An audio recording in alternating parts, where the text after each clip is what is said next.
એક પદાર્થની સિદ્ધિ અને એક પ્રયોજનની સિદ્ધિ સાથે વર્તમાન મોક્ષ માર્ગમાં પ્રેક્ટિકલથી પોતાને માટે પ્રમાણિક બની પૂજ્ય ગુરુદેવશ્રીના સાચો શિષ્ય બનવા માટે શું પુરુષાર્થ હોવો જોઈએ विस्तार से समझाऊँ।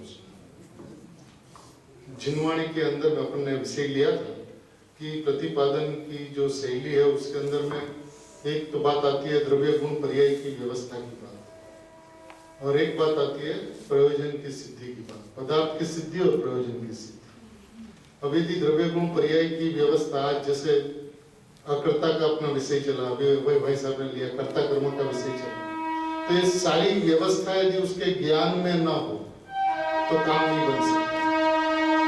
यदि खाली द्रव्य को माने पर्याय को न माने तो वेदांत में चला जाएगा, सिर्फ पर्याय को माने द्रव्य को न माने तो बौद्ध में चला जाएगा। तो ये तो चल नहीं सकता जैन शासन के अंदर। तो वस्तु व्यवस्था जैसी है वैसी आपको समझनी होगी। वे गुरुदेव के सच्चे संतान बनने के, शिष्य बनने के लिए जो पुरुषार्थ होना चाहिए, यह बात है कि वस्तु व्यवस्था को समझना, स्वाध्याय नियमित करना, और स्वाध्याय के अंदर में आचार्य भगवान या गुरुदेव कहाँ ले जाना चाहते हैं, क्या बताना चाहते हैं, उसके मर्म में, उसके हृदय पे जाना। और जब तक वो हृदय समझ में नहीं आवे तब तक पढ़ते ही रहना, ऐसा मत करना। हर समझ में आना चाहिए, क्योंकि खाली पढ़ ले स्वयं से सब कुछ धारणा के अंदर में सब कुछ ग्रहण कर ले, लेकिन अंतरंग के अंदर में उसका यदि परिणमन ना हो, अभिप्राय उसका ऐसा न बने, तो स्वाध्याय स्वाध्याय नहीं कहा जाता, पराध्याय कहा जाता है। तो अपन पदार्थ की सिद्धि और प्रयोजन की सिद्धि दोनों ही विषय के अंतर्गत पदार्थ की सिद्धि अच्छी तरीके से समझकर प्रयोजन की सिद्धि, अभी भाई साहब ने प्रिस्क्रिप्शन दिया द्रव्य दृष्टि प्रकाश का या स्वानुभूति दर्शन का, तो इसके अंदर में सारा का सारा प्रैक्टिकल मार्ग है। आज यदि सोमानी जी सोनगढ़ जाकर गुरुदेव श्री के एक प्रवचन सुनकर आत्मा की अनुभूति कर सकते हैं, तो अनुभूति सरल ही होनी चाहिए। बाबूजी ने भी कहा कि आत्मा की अनुभूति सरल है, कठिन मानना ही कठिनाई, कठिनाई मानना ही कठिनता है। तो अपने को वस्तु व्यवस्था को समझना, व्यवस्था समझ के अपेक्षाओं को समझना, सापेक्षता को समझना, सापेक्षता समझकर निरपेक्षता को समझकर निरपेक्ष त्रिकाली ध्रुव तत्व के अंदर में अहम करना, जो सम्यक दर्शन और सम्यक दर्शन की विधि यानी सम्यक दर्शन का विषय, दोनों ही लेख पूज्य बाबूजी का अपना 3-3-6 स्वाध्याय के अंदर में चला। तो उसके माध्यम से यदि सही तरीके से चिंतन मनन करें, देखिए शुरुआत होती है तो हमारे हमारा आत्मा, पहले दिन भी मैंने कहा था, हमारा हमारा आत्मा જોઈએ છીએ ये अभिप्राय की चाले છે। मेरे को अभी आत्मा चाहिए, इस अभिप्राय से, इस जिज्ञासा से चलता है। लेकिन जब आगे बढ़ता चला जाता है, वस्तु व्यवस्था के अंतर्गत आगे बढ़ता है, तब शुद्धात्मा पे आता है, भगवान आत्मा पे आता है, और उसके अंदर में भगवान आत्मा मैं हूँ ऐसा विश्वास जब आता है, तो पर्याय की पात्रता, सुभानी जी को पूछा गया कि सर्वप्रथम पात्रता શું છે, सर्वप्रथम पात्रता क्या है, तो उसने सर्वप्रथम पात्रता का स्वरूप यह बताया कि मैं निष्क्रिय परिणामी परमात्मा हूँ, ऐसा विश्वास करना ही प्रथम पात्रता है। तो बात अनेक रकम की आती है, हर तरह से बात को समेटकर मूलभूत स्वभाव के ऊपर आना, यह पद्धति है गुरुदेव के सच्चे शिष्य बनने। आप कहते हो कि 3-4 कलाक का स्वाध्याय 1-2 घंटा एकांत में बैठकर चिंतन मनन करने से कार्य नहीं થાય। तो द्रव्यમાં પલાટી વાળીને બેસી જા અને આજ હું છું એમ અહમ સ્થાપિત કર, તો આના માટે શું કરવું, કેવી રીતે કરવું, પ્રયોગ પદ્ધતિ સમજાવવાની। अब मैंने ऐसा नहीं कहा था, मैंने ऐसा कहा था कि अपन यदि 1 घंटा पूजन करते हैं तो 3 घंटा स्वाध्याय होना चाहिए, 2 घंटा पूजन करते हैं तो 6 घंटा स्वाध्याय होना चाहिए। ये मैंने होने की बात की थी, इससे कार्य नहीं होगा ऐसा नहीं कहा, पहली बात। दूसरी बात, स्वाध्याय होना ही चाहिए, और स्वाध्याय करके स्वाध्याय किस तरह से होना चाहिए, ये बात भी मैंने बेंसरी बहन के उदाहरण से, उनसे हमें जो मार्गदर्शन मिला उस मार्गदर्शन के माध्यम से कहा था कि स्वाध्याय जिनवाणी को लेकर स्वाध्याय करना। और यदि आप गुरुदेव के प्रवचन में रोज बैठते हैं तो गुरुदेव का जो विषय आने वाला है उस विषय का पहले आप स्वाध्याय करके गुरुदेव के प्रवचन में बैठे। जैसे आप यदि स्वप्न स्वाध्याय करके जाओगे तो पता चलेगा कि अपन कहाँ तक जा सकते हैं, अपनी सोच कितनी सच्ची है, अपना विचार कितना बराबर है, और उसके अंदर में गुरुदेव श्री क्या कहते हैं, फिर उससे मिलान करना, ये भी एक शास्त्र स्वाध्याय की पद्धति है। तो उससे मैंने ऐसा कहा था, सिर्फ चिंतन मनन करने से आत्मा की अनुभूति नहीं होती है। स्वभाव के अंदर बैठने से पलट लगा के, जो सोगानी जी का शब्द है कि प्रतिमा समान अपरिणामी को देखो, और उसमें पलाटे लगा के बैठने से आत्मा की अनुभूति होती है। तो मेरा कहने का तात्पर्य यह था कि स्वाध्याय के अंदर में स्वाध्याय करने की भी एक पद्धति होती है। अपन रोज 2-4-5 घंटा स्वाध्याय कर ले, बोला हम घंटा 2 घंटा चिंतन मनन भी करते। मेरे को ऐसे बहुत लोग मिलते हैं कि हम 6-6 घंटा एकांत में बैठते हैं, लेकिन फिर भी अनुभूति नहीं होती। तो वो चिंतन करते हैं अनुभूति करने के लिए, तो इसके अंदर में अनुभूति नहीं हो सकती है, चाहे वो कितना ही प्रयत्न करे, नहीं हो सकता। मैं परमात्मा हूँ, चिंतन तो चलना चाहिए। आप कुछ भी चिंतन चलो, जो भी सब्जेक्ट आपका चलता हो, स्वाध्याय के अंदर में हो, गुरुदेव के प्रवचन में हो, उसके सुनकर आपको निर्णय करना है, बात को सुनकर निकल नहीं जाना। तो आया वैसे सब ने कहा था कि वो मंदिर का धन स्वाध्याय मंदिर का धन स्वाध्याय मंदिर में रखकर चले जाते, ये नहीं होना चाहिए। एक घर पर लेके जाना चाहिए। तो बोलते हम तो निकम्मा नहीं है कि मंदिर का धन भी साथ ले गए, तो स्वाध्याय मंदिर का चीज वो स्वाध्याय मंदिर में सुन के चले जाते हैं। ऐसा नहीं होना चाहिए। स्वाध्याय ऐसा होना चाहिए जिसके अंदर में वस्तु व्यवस्था का सही तरीके से चिंतन मनन करे, उसमें यथार्थ निर्णय करे। अब यथार्थ निर्णय ज्ञान में होता है, पक्का निर्णय श्रद्धा में होता है, तब जाके अनुभूति होती है।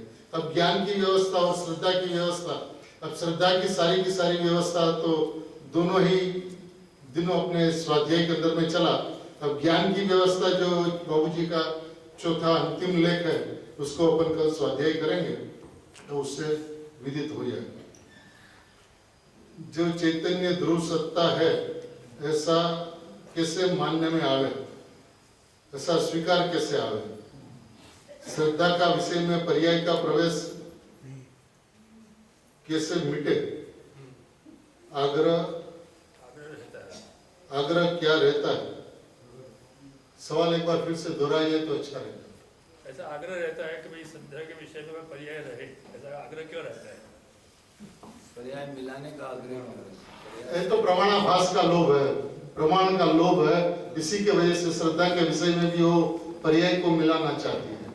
वो भी बाबूजी ने कहा कि प्रमाणाभास से ग्रासीभूत होने के कारण, वो प्रमाणाभास से ग्रासीभूत हुआ है, तो श्रद्धा के विषय में भी वो पर्याय को साथ में रखना चाहता है, जो किसी भी अपेक्षा से रह नहीं सकती। श्रद्धा का स्वरूप ये है कि वो खुद ही नहीं रहती, वो खुद अपने आप को मैं ध्रुव हूं ऐसा देखती है। अब जो मैं अपने आप को ध्रुव हूं देखती है, वहां पे पर्याय नहीं है।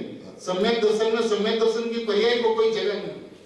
सम्यक दर्शन ने अपने कोने कोना द्रव्य के लिए खाली कर दिया है, तब वो रह कैसे सकती है। और जब वो अपने आप को मैं परमात्मा हूं, ध्रुव तत्व हूं ऐसा देखती है, तब वो पर्याय नहीं है, वो ध्रुव है।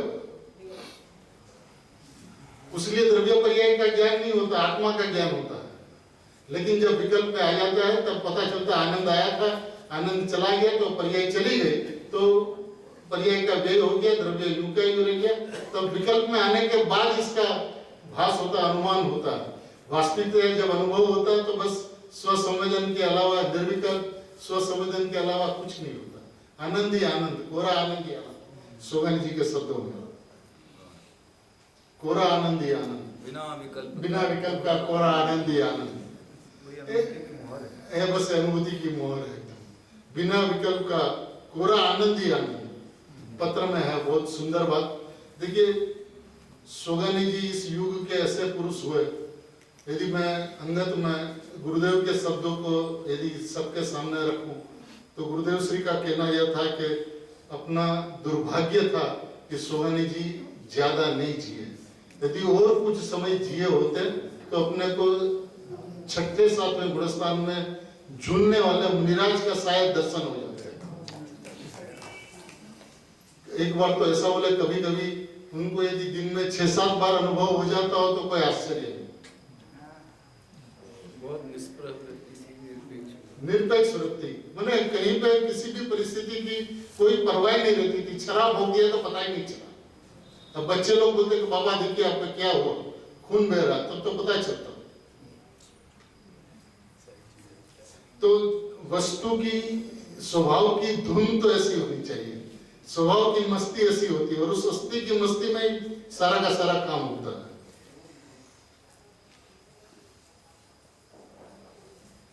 अज्ञान में अज्ञान का अंत कैसे हो, अज्ञान दशा में अज्ञान का स्वरूप कैसे मालूम पड़ता है।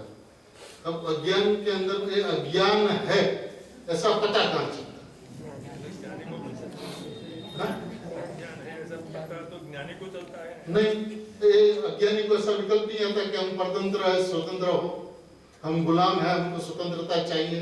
ये विकल्प किसको आता है? गुलाम को आता है न, जो अमेरिका में जो स्वतंत्र है उसको आता है, गुलाम को आता है। जो परतंत्र है उसको स्वतंत्रता का विकल्प आता है, जो अज्ञानी है उसको अज्ञान का अंत कैसे हो ऐसा विकल्प आता है। तो ये अज्ञान का अंत कैसे हो, इसका जन्म ही ज्ञान में होता है। और उसने अज्ञान का स्वरूप जान लिया। सबसे बड़ी बात तो यह है कि अज्ञान का स्वरूप क्या है तो उसे पता चल गया। अपने स्वभाव को, अपने जो स्वभाव अपने जानने में आ रहा है उसको नहीं जानना, वो मिथ्या ज्ञान है। तो जो मिथ्या ज्ञान है उसका स्वरूप उसे पता चल गया कि हमने क्या नहीं किया। तो ये प्रबल अज्ञान के अंदर में अज्ञान का अंत कैसे हो, ये विकल्प आ ही नहीं सकता। अज्ञान का अंत कैसे हो, वही अज्ञान का टलने का। हाँ, अज्ञान का प्राण तक बोला ना, वो अज्ञान का प्राण का अंत हो, ऐसा एक वचन है। तो जब उसकी प्रबल पात्रता जागृत होती है, क्योंकि जब अपात्रता हो, अभव्यता हो, तो वैसा विकल्प ही नहीं आता कि अज्ञान का अंत कैसे हो। अकर्तृत्व परिणाम, अकर्तृत्व परिणाम का भाव दिनचर्या में कैसे प्रयोग करना चाहिए। अब ये तो जो प्रयोग की चीजें हो, तो प्रयोग तो स्वयं को ही करना होगा, लेबोरेटरी में जाना होगा और प्रयोग करना होगा। अब प्रयोग जहाँ थियरी चलती है वहां पर नहीं हो सकता है, प्रयोग लेबोरेटरी में जाके हो सकता है। तो अपनी लेबोरेटरी तो अंतरंग में है, अंतरंग में जाकर लेबोरेटरी में यदि प्रयोग करे, ज्ञान ही प्रयोगशाला है, बस ज्ञान ही प्रयोगशाला है, वहां पे जाके प्रयत्न करे तो उसको पता चलता है कि उसको अपने स्वभाव की प्रीति कितनी है, रुचि कितनी है, स्थिरता कितनी रहती है। 2 मिनट, 5 मिनट, 10 मिनट, 15 मिनट, घंटा, 2 घंटा, स्थिरता का प्रकार कैसा है, उसके अंदर में इधर उधर के विकल्प कितने आ जाते हैं, कहाँ मन घूमते रहता है, या स्थिर रहता है तो कितनी हद तक स्थिर रहता है। और वो तो बाबूजी ने तत्व ज्ञान के प्रकरण के अंदर में पूरा मार्ग बतला है। देह से भिन्न, कर्म की माया से भिन्न, पुण्य पाप से भिन्न, पर्याय कक्ष से दूर, गुण भेदों से दूर, स्वभाव के अंदर में पैसता हुआ जोर पूर्वक जब परिणमता है तो आत्मा की अनुभूति हो जाती है। ये विधान तो देखिए आज के दिन में सम्यक दर्शन का जो विधान है वो इतना स्पष्ट है कि इसके अंदर में आकर्ता स्वभाव समझ में आते ही, क्योंकि देखिए मैं ध्रुव हूं तो ध्रुव है कैसा, तो भाई साहब ने बात ली थी, यदि आकर्ता स्वभाव उसको समझ में नहीं आता तो ध्रुव की महिमा नहीं आ सकती। वो महिमा तो तब आती है जब उसको उसका आकर्ता स्वभाव समझ में आवे, क्योंकि वो पर्याय से बात को नहीं सुनता। देखिए पर्याय से बात चले तो कुछ और चलती है। पर्याय ये कहती है कि पर्याय के आत्मा, ज्ञान के आत्मा, जब पर्याय से बात चले तो, जब द्रव्य से बात चले तो मैं अपरिणामी, मैं अकर्ता, मैं अवेदक, मैं अभोक्ता, बात कहां से चलती है वो बात उसके ख्याल में आनी चाहिए। यदि ये पर्याय का प्रकरण है, पर्याय की सिद्धि करनी है, पर्याय की अपेक्षा से बात है, पर्याय की सापेक्षता से बात है, तो बात कुछ और चलेगी। द्रव्य की अपेक्षा से बात है तो बात कुछ और चलेगी। पर्याय की बात चले तो ऐसे कहते कि पर्याय ही आत्मा છે, आत्मा જ રાજી છે, आत्मा જ नरकમાં જાય છે, आत्मा જ दुख ने भोगवे છે। अब कौन सा प्रकरण है, प्रकरण को समझकर अपने को निर्णय लेना चाहिए। जब अकर्ता स्वभाव की बात चलती है तो ध्रुव से बात चली है, अकर्ता स्वभाव से बात चली है, तो अकर्ता स्वभाव से स्वभाव को समझते हुए यदि उसके अंदर में अहम का प्रयत्न करे तो अनुभूति किसी भी अपेक्षा से कठिन नहीं हो सकती। लेकिन वो कर्तृत्व का बोझा रखे तो फिर सुगनी जी जैसी वाली बात होनी चाहिए कि करना सो मरना है। वो करना मरना लगना चाहिए सच में कि अनुभव करવું છે એમાં મારા આત્માનો ઘાત થાય છે એવું ફીલિંગ એને આવી જોઈએ, એવું એને વેદન થવું જોઈએ। सिद्धांत में पाको पक्का नहीं आता है, अनेक अकर्ता परिणाम ज्ञान तो आता है होता है, फिर सिद्धांत में पक्का कैसे आए। वो तो देखिए अभी वो तो खुद को ही करे तो गुरुदेव क्या करते हैं, रास्ता बदला देते हैं। अब चलना किसको, खुद को ही चलना होगा। देखिए व्यवस्था क्या है, स्वरूप कैसा है, अनुभूति किस विधि से होती है, ज्ञान का स्वरूप क्या है, श्रद्धा का स्वरूप क्या है, श्रद्धा का श्रद्धेय कैसा है, उस श्रद्धेय के अंदर में श्रद्धा नहीं बसती, श्रद्धेय के अंदर में मात्र ध्रुव बसता है। ये सारी की सारी बात, सारा का सारा विधान आज बाबूजी के माध्यम से, सोगानी जी के माध्यम से, गुरुदेव के माध्यम से, बंसरीबेन के माध्यम से आज अपने सामने अत्यंत स्पष्ट है, जिसके अंदर में किंतु परंतु वाली कोई बात नहीं है। अभी बात इतनी है कि अपने कितने फोकस है। यदि अपना फोकस सही है तो रास्ता सरल है। फोकस इधर भी है, उधर भी है, ये भी है, वैसा भी है, इस अपेक्षा से वो है, उस अपेक्षा से ये है। अभी वो सारी अपेक्षाओं लगाते रहे और नई के चक्राव के अंदर में, नई के प्रपंच के अंदर में उलझा रहे तो मार्ग कठिन है। और देखिए अनंत पुरुषार्थ की बात भी जो कही गई ना, उसका भी एक बहुत सीधा साधा उदाहरण हमने गुरुदेव से सुना था कि आज कोई एक व्यक्ति बोला कि तू प्रकाश छो, वही પ્રકાશની સિદ્ધિ કરવા માટે અમેરિકામાં જાય અને કહે છે કે આ જે ભાઈ છે ને એ હું નથી, આ જે ભાઈ છે ને એ હું નથી, આ જે ભાઈ છે ને એ હું નથી, આ ક્લિન્ટન છે ને હું નથી, બુશ છે ને હું નથી, ઓબામા છે ને હું નથી, એમને એક એક જણને પકડીને નથી નથી નથી નથી નથી કરે તો પોતાની અસ્થિ સિદ્ધ થશે? અનંતની નાસ્તિમાં એકની અસ્થિ સિદ્ધ નથી થતી, એકની અસ્થિમાં અનંતની નાસ્તિ સિદ્ધ થઈ। તો માર્ગ તો સરળ છે, એકની અસ્થિ સિદ્ધ થાય, અનંતની નાસ્તિ સમજી લીધી અને બુદ્ધિપૂર્વક બધાને સમજાય છે મારામાં પરનો અભાવ કેવી રીતે છે, બે પદાર્થની ભિન્નતા સમજાય છે, એક દ્રવ્ય બીજા દ્રવ્યનું કંઈ કરી શકતું નથી સમજાય છે, પેટ્રોલથી ગાડી ચાલતી નથી સમજાય છે। તો એ બધી વ્યવસ્થા આપણા જ્ઞાનની અંદરમાં ચોખ્ખી છે। હવે કામ આપણું છે કે આપણે એકાંતમાં આપણી સાથે બેસીને વસ્તુને સમજવાનો પ્રયત્ન કરીએ, આત્માની સાથે, બિનશ્રીબેન એમ કહેતા આત્માની સાથે વાતો કરીએ। વાતો કરે ને તો એને ખબર પડે કે પોતાને પ્રશ્ન થાય છે, એનો જવાબ આવે છે, એ જવાબ કેટલો વ્યવસ્થિત છે, ક્યાંથી આવે છે, ત્યારે એમ કે વસ્તુ સુધી પહોંચી શકાય છે। અને વસ્તુ વ્યવસ્થાના અંતર્ગત પોતાના સ્વભાવની જો મહિમા હોય તો વસ્તુનો પ્રાપ્તિ સુલભ છે।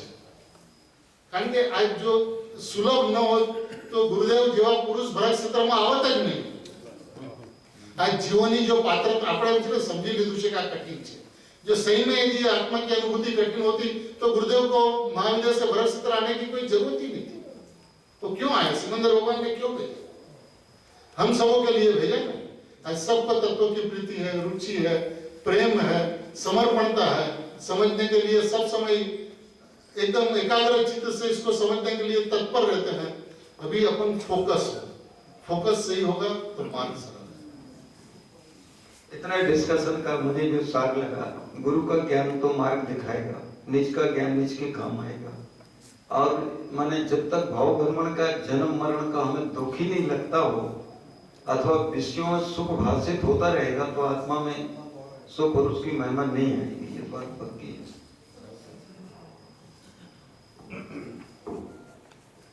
अज्ञानी का ज्ञान का यह इहात्मक प्रश्न है। इहात्मक प्रश्न એટલે શું? यह तो माने मुख्य प्रश्न है कि अज्ञान का अंत कैसे हो, यह अज्ञानी का मुख्य प्रश्न है। यह माने होता है अवग्रह ईहा, तो मति ज्ञान की एक स्टेप है ये। तो ईहा का मतलब होता है कि जिज्ञासा कि क्या है, सामने ठूंठ दिखा तो ये वृक्ष है कि पुरुष है, ऐसा निर्णय करने की जिज्ञासा। तो ये ईहा शब्द जो है वो जिज्ञासात्मक प्रश्न है, ऐसा संशयात्मक नहीं है। हाँ,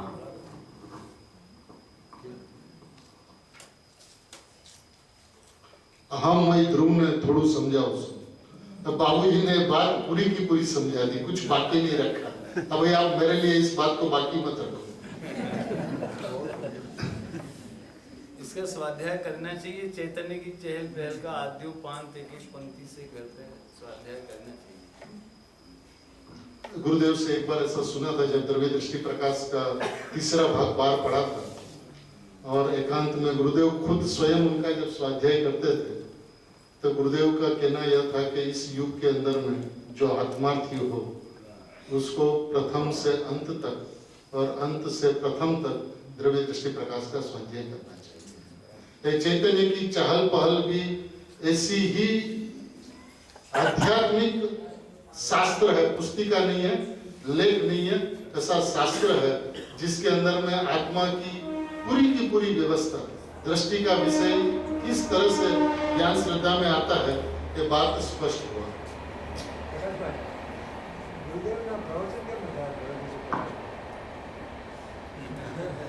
अब देखिए इसमें बहुत सारी बातें हैं, गुरुदेव को इसका विकल्प बहुत रहता था, लेकिन गुरुदेव श्री का यदि अंगद शब्द जो मैंने गुरुदेव के मुखों से कानों कान सुना है, तो द्रव्य दृष्टि प्रकाश का स्वाध्याय करने के पश्चात गुरुदेव ने कहा क्या द्रव्य दृष्टि प्रकाश की हमने छूट मળી गई છે, उन्हें द्रव्य दृष्टि की बात जोर शोर करने की छूट हमें मिल गई, क्योंकि पावर बढ़ गया, उन्हें सबको इसका स्वाध्याय करने लगे। और जिस दिन पहली बार एकदम तीसरा भाग भावनगर में छपा, शशिभाई 500 पुस्तक लेके सोनगढ़ में आए, तब सुगानी जी की धर्मपत्नी अनुपमा मासी माँ सोनगढ़ में हमारे घर पे ठहरी हुई थी। शशिभाई हमारे घर पे आए, मैं शशिभाई और अनुपमा मासी माँ 3 जन गुरुदेव के द्रव्य दृष्टि प्रकाश तीसरा भाग अर्पण करने के लिए गए। जब शशिभाई ने जाके कहा कि साहब हम तीसरा भाग लेके आ गए, तो गुरुदेव ने चिमन भाई को और आत्माराम जी को बुला के वो जितना गाड़ी में पुस्तक है आप निकाल के यहाँ पे हमारे सामने रखो। अच्छा। और 25-25 की थप्पी करो, 25-25 की थप्पी करो, वो 25-25 का लाट रखवाया, फिर खुद जहाँ बैठे थे वहां से उठे और से हाथ घुमा के देखे ये सब समान है कि नहीं, और 1 2 3 4 ऐसे 20 थप्पी गिन ली, तो 25 × 20 500 हो गए। फिर मेरे को बोला देखो एक कबाट अलमारी मैंने पूरी खाली करवा दी है, इसके अंदर मैं सारी पुस्तक रख दी, तो पूरी अलमारी थी उसके अंदर मैं सारी की सारी पुस्तक मैंने अपने हाथ से रखी, और रखने के बाद में बोला 2 पुस्तक दो, वहां से 2 पुस्तक दिया, एक सबसे पहले शशिभाई को दिया और दूसरा अनुपमा मासी माँ को दिया। तो अनुपमा बहन तुरंत बोली शशिभाई के पास, गुरुदेव को तो कुछ बोल नहीं पाए, लेकिन शशिभाई को बोला क्या गुरुदेव को क्या एक थी हमने सुन, हमें तो 10-12 पुस्तकें चाहिए। तो शशिभाई ने कहा कि साहब हमने 10-12 पुस्तक चाहिए, तो किसके लिए? तो बोले देखिए हमारी 3 बेटियां हैं, तो 3 कंवर साहब के लिए चाहिए, 4 बेटे हैं उसके संबंधी के लिए चाहिए, इसके लिए चाहिए, उसके लिए चाहिए, ऐसे उसने 13 लोग गिनवा दिए। जब 13 लोग गिनवा दिए तो गुरुदेव ने पूछा कि साल में यहाँ पर कितनी बार आते हैं? तो उन्होंने बताया क्या कभी कभी आते हैं। आ अमृत नो प्यालो छे, जे हजम करी लेसे ये अमृतमय बनी जासे, અને જે હજમ નહીં કરી શકે એને ઈ કડવું ઝેર બની જશે, એ શબ્દ था गुरुदेव का। बिल्कुल सही बात है। वो बहुत नफा तुला किसको देते थे? जब मैंने गुरुदेव श्री 16वां व्रत लिया, गोदिका जी घर बैठा था, बुलाया नानी उमर छे भाऊ भाई खेमचंद भाई, तो उस समय वो ये द्रव्यदृष्टि प्रकाश तीसरा भाग दे रहे थे, तो एकदम गुरुदेव बोले तमे भांजी छे? मैंने एकदम हाँ बोला, क्या थी मली छे? एकदम प्रश्न होता था, ये आज तक वो याद है। तो मैंने कहा हमारे जवाहरलाल जी बिल्कुल विदिशा वाले, अच्छा ठीक है। तो बाद में वो सोचते थे कि मैंने अध्ययन है तो ये बचा सकेगा, सबको नहीं देते थे। और आपको और बात बता दूं, मैंने सोनगढ़ में खुद बात देखी, बापूजी खुदराम जी भाई ये नहीं बांटने देते थे, जिसका अध्ययन हो स्वाध्याय हो इस बात को बचा सकेगा। वो ध्रुव चट्टान हो जिसको पर्याय चुम चुम कर चली जाती है, कौन क्या कैसे समझे, उसका अध्ययन होना चाहिए। फिर उस दिन शाम को बोला तुमने न किया, मेरे को बोला तुमको नहीं दिया, तुम नहीं साहब मेरे को नहीं दिया। तो खुद जाके अपनी पेटी में से चाबी निकाली, अलमारी खोला और एक लेके अपनी पाट के ऊपर गए, वहां बैठ के ओम किया, ओम करके दिया मेरे को एक, और देने के बाद में बोला इसका स्वाध्याय नियमित करना, कभी भी जीवन में इसको अलादा मत होने देना। और फिर मैंने उनको क्या हुआ, फिर और 5 पुस्तकें हमको दे दी, नाम दे देके तुम इसको भी दे देना, उसको भी दे देना, उसको कलकत्ता उसको दे देना। तो इस तरह से अपना गुरुदेव का तो ऐसा था कि शुरू के अंदर में गुरुदेव ने इसके ऊपर में बहुत कंट्रोल रखा। ये शायद 500 किताब समाप्त होने में 4 साल लगे थे, तब जाके किताबें समाप्त हुई थी, इतनी चुन के देते थे। और गुरुदेव का खुद का ऐसा मानना था ये विषय आस्ते आस्ते जितलो पीरसा एटलो साल प्रवचन में याद करते थे बोलों को, सोगान जी के बोलों को गुरुदेव प्रवचन में बहुत याद करते थे, उससे समाज को उसका व्यू ख्याल में आ गया। फिर सोनगढ़ में तो ऐसा चलता था कि एक को मिल गया तो फिर दूसरा लेके जाता था, हाथ से पूरा का पूरा लिख लेता था और आके वापस देता। गुरुदेव के पास तो कोई मांग नहीं सकते, किसी की ताकत ही नहीं कि गुरुदेव के पास में जाके मान। तो पुरुष ही ऐसा था कि उसके सामने किसी का कुछ चलता नहीं था, मैंने बोलने की कोई हिम्मत नहीं कर पाता था, उसका प्रभाव ही ऐसा था। प्रमाणा भास्ती ग्रासीभूत એટલે શું, એ વિષય भी पूरा चल चुका है। दृष्टि के विषय में गुणों का अभेद सम्मिलित है, गुण भेद नहीं। वैसे ही एक एक विरोधी धर्मों का भेद सम्मिलित नहीं, परंतु अभेद रूप से विरोधी धर्म सम्मिलित हो, इससे क्या परेशानी है, क्योंकि वस्तु गुण और धर्म स्वरूप है।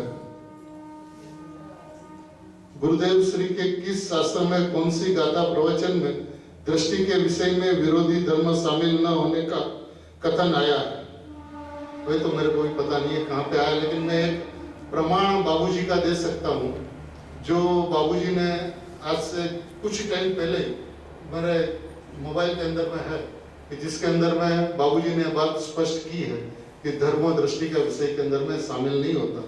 यदि किसी को भी चाहिए तो आप नंबर देंगे तो मैं फॉरवर्ड कर दूंगा। बाबूजी के खुद के शब्दों में 2 साल पहले ही बाबूजी के साथ में चर्चा हुई थी, मुंबई से कुछ मुमुक्षु लोग गए थे, उस चर्चा के अंदर में बाबूजी ने इस बात का स्पष्टीकरण किया था। और बाबूजी ने भी बोला कभी कुछ दिन पहले हिंदू भाई मोरबी से आए थे और उन्होंने कहा कि गुरुदेव की रात्रि चर्चा में माया भाई ने भी ये प्रश्न पूछा था और गुरुदेव ने उत्तर दिया था कि धर्म दृष्टि के विषय में समातो नहीं, એટલે આ सत्यवाद जो हमारे अंदर में आई थी उसका प्रमाण हमें मिल गया। इतना सा प्रमाण अभी हमारे सामने है, बाकी यदि कहीं पे कुछ हो तो मेरे ख्याल में विशुद्ध चिंतन धारा એટલે શું? આપણે કહ્યું હતું કે ચિંતન તો ચિંતા છે અને ચિંતા તો ચિતા છે, પછી चिंतन करवानी कई पद्धति है। देखिए कहने का मतलब यह है कि यदि खाली विकल्प ही विकल्प चलता रहे तो विकल्प विकल्प विकल्प विकल्प से निर्विकल्प नहीं हुआ जाता। श्रद्धान के अंदर में बात आनी चाहिए, विश्वास के अंदर में बात आनी चाहिए, ज्ञान में अपना अस्तित्व का ग्रहण होना चाहिए, वो विधान है चिंतन का। जब तक ज्ञान के अंदर में अस्तित्व ग्रहण नहीं होता तब तक आत्मा की अनुभूति नहीं होती। विशुद्ध चिंतन धारा का मतलब ही है कि स्वभाव की उग्रता पूर्वक, स्वभाव की ऊर्ध्वता पूर्वक जो चिंतन की धारा चलती है उसके अंदर में स्वभाव ऊर्ध्व रहता है, पर्याय का महत्व नहीं रहता, यानी पर्याय का निषेध करना नहीं पड़ता और निषेध प्रबलता रहे, ऐसे स्वभाव की अद्भुतता चलती रहे। क्योंकि देखिए निषेध का कोई विधान नहीं है। आज बाबूजी ने भी इस बात को स्पष्ट किया तो निषेध करता रहे, इसमें निषेध नहीं होता, लेकिन स्वभाव के अस्तित्व में, स्वभाव के जोर में पर्याय का निषेध प्रवर्तता रहता है, ये चलता रहता है, उसको निषेध करना नहीं पड़ता, उसी को पर्याय का हेयत्व कहा है।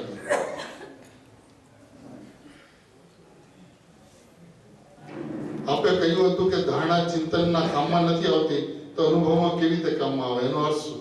મને जीव संयम के माध्यम से, बुद्धि के माध्यम से, धारणा के माध्यम से सब कुछ ग्रहण कर लेता है।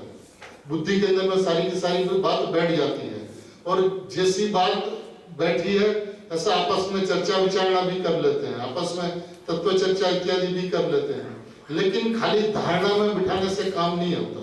जब वो बेंसरी का शब्द है कि जब जीव प्रयोग में बैठता है तो प्रयोग के अंदर में धारणा काम में नहीं आती, वो स्वयं रुक जाता है। स्वभाव की जो रुचि है, जिज्ञासा है, तीव्रता जो है, वो जिज्ञासा लाख मण का पत्थर है। नरम भूमि पे जब लाख मण का पत्थर पड़ता है तो उसको सर्वा नीचे चला जाता है।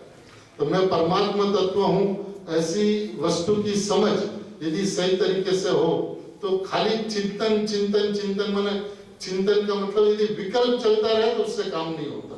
प्रयोग के अंदर में आगे बढ़ते हुए, एकांत के अंदर में अपने साथ बात करते हुए, स्वभाव का श्रद्धान बढ़ाते हुए, ज्ञान के अंदर में वस्तु व्यवस्था को ख्याल में लेते हुए, उसी को विशुद्ध चिंतन धारा कहते हैं और उसी के अंदर में आगे बढ़ते आत्मा की अनुभूति होती है। इसके बारे में श्लोक वार्तिक में विद्यानंद स्वामी ने 5 स्टेप दिए हैं: श्रवण, ग्रहण, धारण, निर्धारण और परिणमन। ये जीव ने सुना, देशना सुनी, ग्रहण भी हुआ, वाचक से वाच्य को भी पकड़ लिया, प्रायोपलब्धि तक आ गया। श्रवण हुआ, ग्रहण माने उसका भाव भसन होते जाना उस समय, और प्रायोपलब्धि तक आ गया। तो धारणा ज्ञान तक अनंतवार आ गए, लेकिन निर्धारण नहीं किया तो परिणमन नहीं हुआ। निर्धारण माने ये भवरूप की औषधि मेरे लिए है, इस तरह का उसको अंतर से जो सोचा है तो उसका कार्य बन जाए। एक हिंट આપી દો પ્રયોગ કેવી રીતે કરો? વસ્તુ શબ્દોમાં સમજાય છે અને જેનો વિશ્વાસ આવે છે એને પ્રેક્ટિકલી કેવી રીતે એપ્લાય કરી શકાય, એની નિરંતરતા કેવી રીતે રહે તે સમજો। सही प्रश्न सब माने एक ही प्रश्न है एक ही फॉर्मेट में है सर। देखिए बात यह है कि प्रैक्टिकल का मतलब यह है कि खाली बुद्धि के तक उसको सीमित नहीं रखना। एकांत के अंदर में हम लोग जब छोटे थे, मैं बताता हूँ सारी, देखिए दोनों बहनों से हमने बहुत कुछ सुना है, समझा है। वो ये बात कहा करती थी कि जब आप स्वाध्याय कर लो, उसके अंदर में आपको जो बात भी बैठी समझ में आई उसका चिंतन करो। चिंतन एकांत में करो। ऐसा नहीं कि आपने खाली स्वाध्याय कर लिया, खाली गुरुदेव को सुन लिया तो उससे काम नहीं होगा। काम तो तभी होगा जब खुद उनका प्रयोग करोगे। प्रयोग कब होगा? जब एकांत में अपने साथ बैठोगे तब। तो प्रयोग के अंदर में स्वभाव का चिंतन मनन से आगे, घोलन से आगे, खाली चिंतन मनन से नहीं, क्योंकि चिंतन तो खाली विकल्प है। अब मन के अवलंबन से आप चलते रहो तो चीज पकड़ में आने वाली चीज नहीं है। 320वीं गाथा के तीसरे प्रवचन की, गुरुदेव की प्रवचन की शुरुआत वहां से होती है कि अतीन्द्रिय ज्ञान की पकड़ाई तेरी चीज है। अब वो कौन सा मन का अवलंबन ले, कौन सा विकल्प करे तो अतीन्द्रिय ज्ञान पकड़ में आए। अपना अस्तित्व ग्रहण होना चाहिए, और ज्ञान के अंदर में अस्तित्व ग्रहण से आत्मा की अनुभूति होती है। तो अस्तित्व ग्रहण तो खुद को ही करना होगा, इसका कोई विधान माने ये अनुभूति एक ऐसी चीज है कि जो शब्दों के अंदर में उसका वर्णन नहीं किया जाता। उसके श्रीमद जी ने भी केवल ज्ञानी की देखी आवाज जे पद सर्वज्ञ दीठू ज्ञान में कही सक्या नहीं श्री भगवान जो ते पद ने अन्य वाणी तो શું રહે તે માત્ર અનુભવ ગોચર રહ્યું તે જ્ઞાન જો એ અનુભવ ગોચર જ્ઞાન છે। ઇન્દ્રિય જ્ઞાનથી પકડાય તેવી ચીજ છે। અને તમે એક વખત સ્વયં પ્રેક્ટિકલ કરો તો સહી, એક વખત પ્રયોગ કરો તો સહી। એકાંતમાં બેસીને 2-4 કલાક જંગલમાં જઈને બેસો તો સહી। જંગલમાં એટલે એકાંતમાં બેસીને વિચાર ચિંતન મનનથી આગળ આત્માને કેવી રીતે જ્ઞાનની અંદરમાં ગ્રહણ કરવું, આ વિધાન કોણ સમજાવે? આ બુદ્ધિપૂર્વક સમજાવવાની વસ્તુ નથી। જે અનુભવાય છે એ કહી શકાતું નથી, જે કહે છે એ અનુભવ કરતો નથી। તો આ તો અલગ નિલગની અગમ નિગમની વાતો છે। श्रीमद जी का एक अमूल्य तत्व विचार है, 5 पद हैं, हम पढ़ लेते हैं, क्या उनका आंसर आपने अंदर में से प्राप्त किया? हूँ कौन छी, क्या थी थे, શું સ્વરૂપ છે મારું, કોણ સંબંધી વલગણા છે રાખું કે એ પરિયો। 5 के 5 पद देखो, એના વિચાર વિવેક પૂર્વક शांत भाव जो करिया तो सर्वात्म ज्ञान का सिद्धांत तत्व अनुभव है। उसके ऊपर भी लक्ष्मी बड़ी अधिकार वर्णना निर्दोष शोकत्मा, ये सारी चीज उसमें इतने संक्षेप में 5 पदों में कह दी। उनका आंसर अपने को मिलना अंदर से आना चाहिए। पूज्य बाबूजी के प्रवचन के माध्यम से जो बात बताया उससे ऐसा ध्यान में आता है कि जब भेद ज्ञान होता है तब ऐसी परिस्थिति होती है, जब आनंद का अनुभव आता है तब ऐसी स्थिति होती है। બધું હોવાથી છે, કરવાથી કાંઈ નથી। તો આ વસ્તુથી યથાવત સમજણ કેવી રીતે થાય તે સમજાવશું। કરવાથી નથી એનો मतलब કરતા બુદ્ધિથી નથી। મને ऐसा प्रयत्न ही नहीं करना, ऐसी बात नहीं है। देखिए कोई भी बात को एकांत किसी तरफ में मत ले जाना। ये बात अपन एकांत किसी तरफ मैंने होने से जब होना होगा सो होगा, होना होगा सो होगा, माने कि आपको कुछ करना ही नहीं, फिर तो प्रमादी हो जाएगा। और वो तो दृष्टि पर के तरफ ज्यादा झुकेगी। ये बात पर के तरफ ज्यादा झुके उसके लिए नहीं है, स्वभाव के तरफ आवे। और इसके अंदर में झूठी खोटी उतावળ न થાય એના માટેની વાત છે, કરતા બુદ્ધિ ન થાય એના માટેની વાત છે, મારે અનુભવ કરવો છે એવી પર્યાયની મહત્તા ન રહે એના માટેની વાત છે કે જ્યારે થવાની છે ત્યારે જ થાય છે। क्योंकि पर्याय का सतपना जब बताया गया, पर्याय की स्वतंत्रता, पर्याय की स्वाधीनता, पर्याय की व्यवस्था जब बदलाई गई तो जब होना है तभी होगा। इस कहने का मतलब प्रमादी होना नहीं है, इसका मतलब पर्याय से बाहर पर में आप चला जाओ ऐसा नहीं है। बात तो इसके लिए है कि वहां से हटके आप द्रव्य पे आ जाओ, पर्याय दृष्टि मिल जाए, पर्याय बुद्धि मिल जाए, कर्ता बुद्धि मिल जाए। और स्वभाव की तरफ लक्ष्य हो, उसके लिए बात कही जाती है। बात तो एकदम सही है कि सब कुछ होने से है, कुछ भी थने से मन आप करना चाहो तो हो जाए, ऐसा नहीं है। लेकिन द्रव्य की महिमा आते ही हो जाती है, तब उसने किया ऐसा कहने में आता है। तो इसमें और एक प्रश्न है, लेकिन इसके अंदर मैं रेफरेंस पुस्तिका का लिया हुआ तो वहीं से लेना। આજે સવારે પૂજ્ય ગુરુદેવ શ્રીના પ્રવચનમાં પરમાત્મા પ્રકાશની 68 ગાથામાં એમ આવ્યું કે યોગીન્દ્ર દેવ ने कहा कि हे योगी, परमात्मा से देखो तो जीव न तो उत्पन्न होता है, न मरता है, न बंध को करता है और न मोक्ष को करता है। ऐसा श्री जिनवर भगवान कहते हैं। पूज्य गुरुदेव श्री एम કહે છે કે કરતો નથી, માત્ર જાણે દેખે છે। જાણે ને દેખે છે એ પણ ઉપચાર માત્ર છે, કારણ કે એ તો પોતાની જ્ઞાનની પર્યાયને જાણે છે કે જે જ્ઞાનની પર્યાય જ્ઞાયકથી કથનચિત અભિન્ન છે। તેથી જ્ઞાયકને જાણતા પર જણાઈ જાય છે, એમ ગુરુદેવ શ્રી ઘણીવાર કહે છે। હવે સમયે સમયે જ્ઞાનની પર્યાય જે જ્ઞેયને જાણવા રૂપે ક્રમબદ્ધ થાય છે, તેને જ્ઞેયની અપેક્ષા નથી, કારણ કે જ્ઞેયને જાણવાથી જ્ઞાનની પર્યાય થતી નથી। જ્ઞાનની પર્યાય પણ એક સમયની સત અને નિરપેક્ષ છે। અહીં જ્ઞાનની પર્યાય જે જ્ઞેય રૂપે થાય છે, ત્યારે ત્યાં જ્ઞેય પણ તેવું જ હોય છે। જ્ઞેયથી જ્ઞાન થતું નથી, તેથી આત્માને જ્ઞેય જ્ઞાયક સંબંધ પણ નથી। જ્ઞાનની પર્યાય સ્વતંત્ર છે અને જ્ઞેય પણ સ્વતંત્ર છે। તો આજના પૂજ્ય ગુરુદેવ શ્રીના પ્રવચનની આ સમજણ બરાબર છે? કાંઈ પણ વિશેષ વાત હોય તો જરૂર જણાવશો। હવે इसका पूरा का पूरा जवाब बाबूजी का ज्ञान स्वभाव जो लेख है उसके अंदर में है, और अपन कल वो पूरा लेख लेंगे तो उसके अंदर में इसमें आपने जो लिखा वो सही है, और उसके आगे भी यदि कुछ बात है तो बाबूजी के माध्यम से अपन उसको ले लेंगे। तो पेज 33 में सेकंड लास्ट पैराग्राफ, अनित्यता उसमें है ही नहीं समय दर्शन में। यहाँ अनित्यता क्योंकि ध्रुव उसमें पसरा है, क्या इस अपेक्षा से उसे अनित्य कहा? अनित्य ध्रुव के अंदर में अनित्यता नहीं है, ध्रुव के अंदर में पर्याय नहीं है। ये बात वहां पे बाबूजी ने ली है कि सम्यक दर्शन के अंदर में सम्यक दर्शन नहीं है, सम्यक दर्शन की पर्याय अनित्य, उसके अंदर में मैं ध्रुव हूं ऐसा है।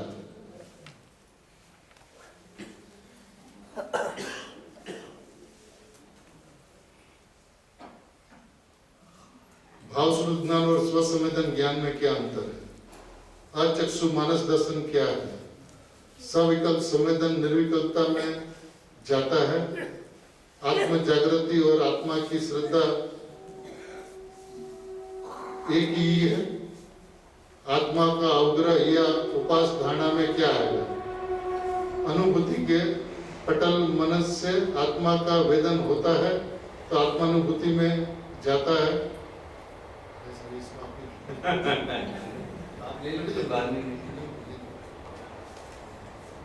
काफी सोच समझ के लिखा है, गहराई से चिंतन करके। भाव सुत ज्ञान और स्वसंवेदन ज्ञान में क्या अंतर है? वास्तव में स्वसंवेदन ज्ञान ही भाव सुत ज्ञान। संवेदन माने उस काल में स्वरूप में एकाग्र होकर आत्मा का निराकुल आनंद भोगना, तो वही सुत ज्ञान की प्रक्रिया है। एक और बात चलती है वैसे ही उसको मति ज्ञान में भी लेते हैं, लेकिन अपन उस झगड़े में नहीं पड़े, वो मति सुत की प्रक्रिया है। अचक्षु मानस दर्शन क्या है? तो चक्षु के इंद्रिय के निमित्त से जो पदार्थों को जानते हैं तो वो चक्षु दर्शन हुआ उसके पहले, और उसके बिना जो दर्शनोपयोग होता है वो अचक्षु दर्शन कहलाता है। तो मन के निमित्त, मन भी तो मति ज्ञान में निमित्त बनता है ना, और मति ज्ञान दर्शनोपयोग पूर्वक होता है। तो वैसे तो ये जो प्रश्न है उसके आधार से मैं ये बात कर रहा हूँ। अगर जहां से लिया है उसका पूरा रेफरेंस देखा जाए तो वो सांगोपांग वो बात हो सकता है कुछ और हो, लेकिन मैं शब्द का अर्थ बता रहा हूँ कि मन के निमित्त से जो विकल्प होवे तो उसके पूर्व जो दर्शनोपयोग होता है वो अचक्षु मानस दर्शन है। सविकल्प सविकल्प संवेदन निर्विकल्पता में ले जाता है क्या? नहीं, विकल्प से नहीं जाता है। विकल्प पहले होवे वो जुदी बात है, लेकिन जाता अपने आत्म रुचि की धगस से, लगन से, पुरुषार्थ से, उससे जाता है। जैसे अपन भोजन करते हैं तो दांतों से उसको चबाते हैं, तो फिर बाद में वो अंदर उतर जाता है, तो क्या दांतों से जाता है कि चबाने से जाता है? अरे चबा के कोई बाहर भी थूक सकता है, ख्याल में आया ना? लेकिन वो तो जो भोजन करने की रुचि और क्षुधा की पूर्ति की तृप्ति, वो भूख उसको खींच लेती। ऐसे चैतन्य के आनंद की भूख वो उपयोग को खींच लेती। तो बात तो सब बहुत है, ये परफेक्ट है, ये द्रव्यदृष्टि प्रकाश और चैतन्य की चहल पहल। आत्म जागृति और आत्मा की श्रद्धा एक से है क्या? देखिए जागृति वाला पॉइंट है वो तो जो टोडरमल ने लिखा है, मुझे तो इन बातों को समझकर मेरा हित करना चाहिए। जहां से सम्यक सन्मुखता का पहला कदम हुआ, आत्महित की दृष्टि बनी कि आत्महित करने का संकल्पबद्ध हुआ, जागृति उसको अपन वहां से ले सकते हैं। लेकिन खरी जागृति तो चैतन्य की अनुभूति में ही जागृत है, मिथ्यात्व की नींद में तो सोए ही हुआ है, उसमें तो क्या जागृति। अभी एक बात आई थी कि वो अज्ञान में ज्ञान वाली बात मैं उसे स्पष्ट करना चाहता हूँ। नशे वाले को कभी ये पता नहीं रहता कि मैं नशे में हूँ। वो जागृत पुरुष जानता है कि ये जीव नशे में है, लेकिन जब नशा उतरने लगता है, डाउन होने लगता है, तब उसे बोध होने लगता है कि यार ये तो चढ़ गई थी। ऐसे मिथ्यात्व की मंदता में, मोह की मंदता में, ज्ञान अज्ञान में ये वृत्ति खड़ी होती है कि आखिर इस अज्ञान का अंत कैसे हो। ये सम्यक सन्मुखता का प्रथम बिंदु है। आत्मा का ये क्या है भाई साहब? अवग्रह। हाँ, यह अवय धारणा में क्या आत्मा आएगा? अब किस लेवल पे आएगा वो जुदी चीज है। अवग्रह भी मति ज्ञान की पर्याय है ना, तो मति ज्ञान स्वसन्मुख हुआ तो अवग्रह में भी आत्मा। अब उसको अपन भाषा देंगे तो कंफ्यूज हो जाएगा वो सब। जो आत्मा गेय बना मति ज्ञान का, तो मति ज्ञान के हर एक स्टेप का गेय भी आत्मा बना। अनुभूति के पहले मन से आत्मा का वेदन होता है, वह आत्मानुभूति में ले जाता है, जो वही हुआ। ऐसा टोडरमल ने लिखा जरूर है, विकल्प के द्वारा सविकल्पता के द्वारा निर्विकल्प होने का विधान। ये रहस्यपूर्ण चिट्ठी में ये प्रकरण आया है। लेकिन आप जैसे आप बॉम्बे से इधर आए तो फिर हम कोई भी आता है बच्चे तो मैं बोलता हूँ इगतपुरी से फोन कर देना, तो पता चल जाएगा 40 मिनट में गाड़ी देवलाली आ जाएगी। तो इगतपुरी से 40 मिनट में आया, उसमें इगतपुरी का कितना योगदान है? उसने धक्का लगाया कि उसने प्रेरणा दी कि उसने क्या किया? वो तो बीच में आया था, वो तो पहचान के लिए कहा। ऐसे कोई निर्णयात्मक ज्ञान से ये भी वास्तव में परिलक्षित ज्ञान है, तो स्वरूप का संवेदन तो वो भूख ही खींचती है और बाकी कुछ नहीं। थोड़ा सा भावशुद्ध ज्ञान और स्वसंवेदन ज्ञान के बारे में अच्छा पूछा जिसने। ऐसे सामान्यतः स्वसंवेदन ये जीव का लक्षण भी कहा है आचार्यों ने, प्रति समय हो रहा है। लेकिन भाव शुद्ध हुआ तो मैंने सम्यक दर्शन हो गया, भेद ज्ञान ज्योति प्रकट हो, उसको भाव शुद्ध ज्ञान कहा। और इस तरह का प्रश्न जैसे आचार्य ने स्वयं टीका में उठाया समय सार गाथा 96 की, कि बार बार आप वीतराग स्वसंवेदन क्यों कहते हो, क्या सराग स्वसंवेदन भी होता है? तो आचार्य ने कहा हाँ, सारे जगत के जीवों को जितना विषयानंद रूप संवेदन है वो सब सराग स्वसंवेदन है। इसलिए वो विषयों से राग से हटके खालिस ज्ञान का एक और अतीन्द्रिय सुख का जो साथ में वेदन होता है, उसको ही भाव शुद्ध ज्ञान प्रकट हुए, सच्चा स्वसंवेदन हुआ। इसलिए પર્યાયને પોતાના દ્રવ્ય ગુણની પણ અપેક્ષા નથી, પોતે પોતાના સત્કારકથી જન્મક્ષણમાં ક્રમશઃ થાય છે। અને આજે સવારે ગુરુદેવના પ્રવચનમાં આવ્યું કે ભાવ નામના ગુણથી પર્યાય થાય છે, તો આ બંને વાત સમજાવું છું। देखिए, पर्याय को अपने द्रव्य गुण की भी अपेक्षा नहीं है। ये बात पर्याय क्योंकि एक समय का सत है और सत अहेतुक होता है, तो सत को अपने परिणमन के पर्याय कब कहते हैं? जब उसका उत्पाद होता है तब पर्याय कहलाती है। उसके पहले पारिणामिक भाव से और व्यय के पश्चात भी पारिणामिक भाव से जब उत्पाद होता है तब वो पर्याय कहलाती है। और ये पर्याय जो उत्पन्न हुई वो किसी की अपेक्षा करके उत्पन्न नहीं हुई, उसका उत्पाद भी निरपेक्ष है, उसका व्यय भी निरपेक्ष है, उसका एक समय का जो रहना जो है वो भी निरपेक्ष है। वो किसी अपेक्षा से नहीं होती है, ये उनका स्वभाव है। पर्याय एक समय का सत होने के कारण अपने स्वभाव से, अपनी योग्यता से, अपनी लायकात से, कर्मबद्ध से परिणमित होती है। और गुरुदेव का जो प्रवचन में जो बात है कि भाव नामना गुण थी, पर्याय થાય છે तो बराबर है। आत्मा में भाव नाम का गुण है और वो भाव नाम के गुण के कारण पर्याय हुआ करती है, ये इनका स्वभाव है। क्या माने द्रव्य से होती है कि नहीं, गुण से होती है कि नहीं, स्वतंत्र सत्कारक से होती है, ऐसा माने कि भाव नाम के गुण से होती है, उसको दोनों में विरोध नजर आ रहा है। इसलिए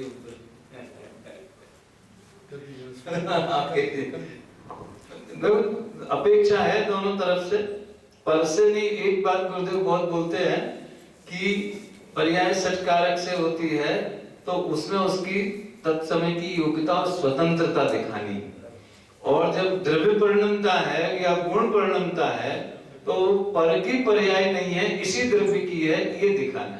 तो दोनों जगह वेद ज्ञान का प्रयोजन है, अपेक्षा से दोनों बातें यथार्थ। एकदम सही। दोनों, एक तो पूरी वस्तु की अपेक्षा से बात करनी हो तो एक बात है, पर्याय की सत्ता से बात करनी, पर्याय की स्वतंत्रता से बात करनी तो एक बात है। वृत्ति प्रवर्तित नहीं होती, पर्याय की नास्ती अस्थि की मस्ती में वृत्ति प्रवर्तित नहीं होती। पर्याय की नास्ती अस्थि की मस्ती में वृत्ति प्रवर्तित नहीं होती। वृत्ति प्रवर्तित है क्या, प्रश्न नहीं समझ में आया। बाबूजी की भाषा से लिया है। हाँ, लिया तो आज वो विषय चला था, तो अस्थि की मस्ती की बात अपनी चली। पर्याय की अस्थि मेरे में नास्ती, ऐसी मेरी अस्थि, इस अस्थि की मस्ती का नाम अनुभूति है। और जब ऐसी अस्थि की मस्ती होती है तो उसके अंदर में द्रव्य रहता है, ध्रुव रहता है, बात चली थी। उसके अंदर में पर्याय नहीं रहता, पर्यायत्व समाप्त नहीं होता, पर्याय का धर्म समाप्त नहीं होता, पर्यायत्व समाप्त हो जाता है। मैं ध्रुव हूँ ऐसा अहम उसमें प्रवर्तित होता है।